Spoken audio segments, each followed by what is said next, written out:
সকল রাজনৈতিক দল মাঠে ময়দানে অধিকাংশ দলই তারা এখানে সমর্থনে ছিল। তবে ইসলামী আন্দোলনের ব্যানারে শায়েকে চরমোনাই, পীর সাহেব চরমোনাই ওপেনে শাহবাগে তারা ইসলামী আন্দোলনের নেতৃত্বে এই জুলাই আন্দোলনকে ত্বরান্বিত করেছিল এবং ছাত্র জনতা সেদিন সাহস তাদের অন্তরে জুগিয়েছিল।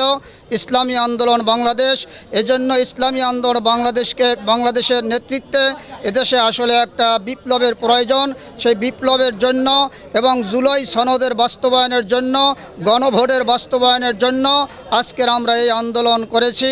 অনুযায়ী জেলাব্যাপী আজকে প্রোগ্রাম, তারই ধারাবাহিকতা আপনারা জানেন 2024 জুলাইয়ের গণ অভ্যুত্থান অনেক ছাত্র এবং আমার মা বোনেরা তাদের জীবনের মাধ্যমে দেশে একটা স্বাধীনতার পরিবর্তন আনছেন।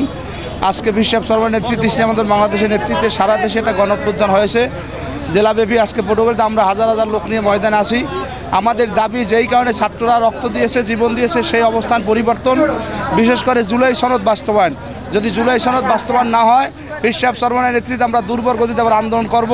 তো আমাদের এই আন্দোলন মনে হয় আমাদের আজীবনই করতে হবে, যেহেতু যেই উদ্দেশ্যে জুলাই গণ অভ্যুত্থান হয়েছিল, কিন্তু আসলে সেই জুলাই গণ অভ্যুত্থানের সে বাস্তবতায় আমরা আসলে পৌঁছাইতে পারি নাই এবং যে লক্ষ্যে মানুষ জীবন দিয়েছিল, আজকে পঙ্গুত্ব বরণ করেছিল, সেটা স্বাদ আসলে দেশের মানুষ এখন পর্যন্ত পায় নাই, পাবে কিনা তাও জানি না। তবে আমাদের মন বলে আবারও মনে হয় আর একটা জুলাই হবে। তো আমরা চাই বর্তমান সরকার তার যদি সুবুদ্ধি উদয় হয়, মানুষ যে আশা নিয়ে আন্দোলন করেছে সেটা যদি বাস্তবায়ন করে, তা আমরা আলহামদুলিল্লাহ তার প্রশংসা করব। আর যদি সেটা না করে তাহলে তো আমরা সবসময় সমালোচনাই করব, যাতে সমালোচনা করতে না হয়।